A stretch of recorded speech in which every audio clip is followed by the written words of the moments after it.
Թոշակները կբարձրանան մինչև 10,000 դրամով ավելի քան 600,000 մարդու համար այս ապրիլի 1-ից։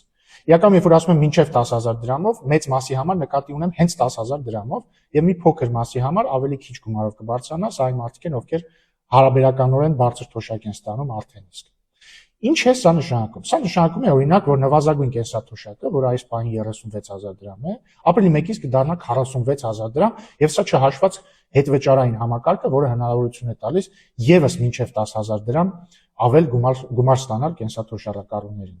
Հիմա եկեք մի պահ նայենք ինչ վիճակ էր 2018 թվականին, երբ որ իշխանություն էին Սերժ Սարգսյանն ու ռուսաստանցի օլիգարխ Սամվել Կարապետյանի եղբայրը։ Նվազագույն կենսաթոշակի գումարը գիտեք ինչքան էր կազմում։ 16,000 դրամ։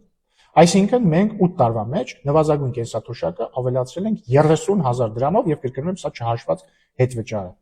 Ինչպես սա դարձավ հնարավոր։ Երկու շատ պարզ պատճառով։ Առաջինը մենք դադարեցրեցինք տնտեսվարողներին, բիզնեսմեններին ճնշելու արատավոր պրակտիկան,